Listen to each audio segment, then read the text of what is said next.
इस वक्त हम काकोरी थाना क्षेत्र के पानखेड़ा गांव में हैं, जहां बीती रात बरकताबाद गांव में लोधी परिवार के दो युवाओं की गला रेतकर निर्मम तरीके से हत्या कर दी गई थी और करीब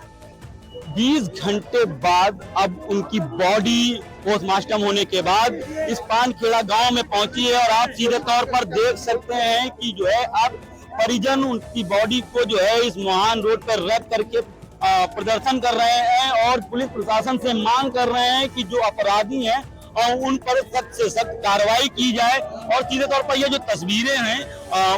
ये कहीं ना कहीं पर पुलिस की कार्यशैली पर सवाल खड़े कर रही हैं, क्योंकि प्रदेश सरकार लगातार जीरो टॉलरेंस की बात कर रही थी कि प्रदेश को अपराध मुक्त बनाने की बात कर रही थी, लेकिन जिस तरीके से लगातार एक ही समाज के 3 लोगों का मर्डर हुआ, क्योंकि अब से कुछ समय पहले बेहटा गांव में अंकित लोधी की भी इसी तरीके से जो है षड्यंत्र के तहत हत्या कर दी जाती है और करीब 8 दिन बाद पुलिस उनके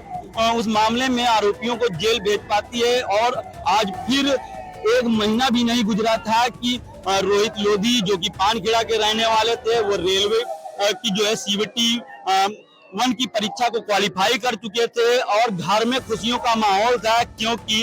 इस गांव से भी जो है एक रेलवे में कर्मचारी बनने जा रहा था, किसी की सरकारी नौकरी लगने जा रही थी। घर में खुशियों के हर्षोल्लास थे, क्योंकि पिता जो है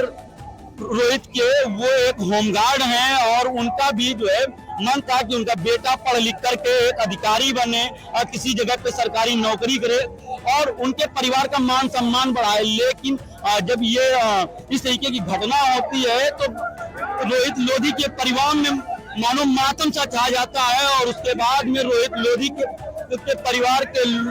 में जब ये जानकारी पहुंचती है कि रोहित लोधी और मनोज लोधी जो कि ITI का छात्र था, उसकी निर्मम तरीके से हत्या कर दी जाती है, गला रेत कर हत्या कर दी जाती है और उसकी बॉडी जो कि बरकताबाद नगवा के पास मिली है, उसके बाद में पीड़ित परिजन वहां पे पहुंचते हैं और पुलिस बल भी पहुंचता है मौके पर। और उसके साथ ही जब पीड़ित परिजन पहुंचते तो देखते हैं कि वहां पर रोहित लोधी और मनोज लोधी की जो लाश है वो पूरी तरीके से खून से लथपथ सनी पड़ी है। जिसके बाद मौके पर पुलिस पहुंचती है और पुलिस उन शवों को लेकर पोस्टमार्टम के लिए भेज देती है। करीब 18 घंटे से भी ज्यादा का समय बीत चुका है और अब रोहित लोधी और मनोज लोधी का जो शव है उनके पैतृक गांव पहुंच चुका है।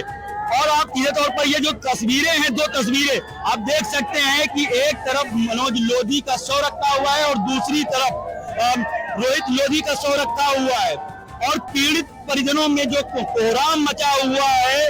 क्योंकि जो एक उम्मीद थी परिवार को इन दोनों से, वो उन उम्मीदों पर अब पानी पूरी तरीके से फिर चुका है, जिसकी वजह से अब पीड़ित परिजन यहाँ पे रोड पर जाम लगा करके अपना रोष व्यक्त कर रहे हैं और अपराधियों को पकड़ने की मांग कर रहे हैं कि जो भी अपराधी इस कार्य में लिप्त है उनको फांसी की सजा दी जाए।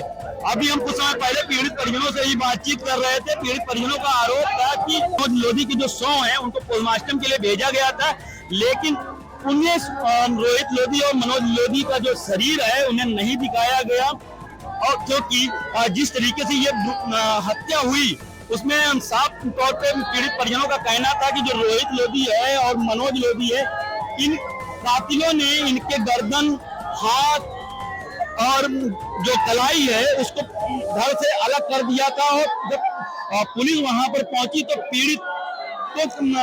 परिवार को जो है उनकी बॉडी नहीं दिखाई गई। तो कहीं ना कहीं पर इस तरीके की जो घटना है पुलिस की कार्यशैली पर सवालिया निशान खड़े करती है कि आखिर काकोरी थाना क्षेत्र में 1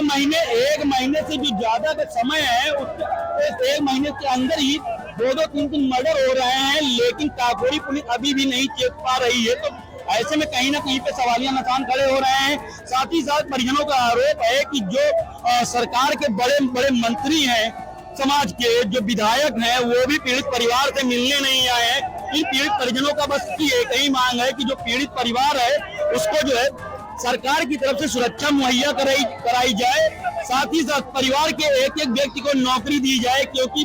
जो रोहित है वो रेलवे की परीक्षा फेज 1 पास कर चुका था और फेज 2 की तैयारी में लगा हुआ था और परिवार में जो है खुशियों का माहौल था कि अब उनका बेटा सरकारी नौकर बन जाएगा और जो उनकी आर्थिक स्थिति है उसमें सुधार आ जाएगा। लेकिन परिवार की जो ये उम्मीद है वो पूरी तरीके से धराशायी हो चुकी है कि जो पीड़ित पिता है वो भी होमगार्ड में है और जैसे तैसे अपने थोड़ी सी कमाई से पूरे परिवार का पालन पोषण कर रहा है। तो कहीं ना कहीं पे जिस तरीके से ये क्षति हुई है तो वो कहीं ना कहीं से परिवार के लिए दुखद है। आप सीधे तौर पर ये तस्वीरें देख सकते हैं कि कैसे ये पीड़ित परिवार जो है यहाँ पे कोहराम मचा हुआ है और पीड़ित परिवार इन शवों के पास बैठ करके रो रहा है, बिलख रहा है।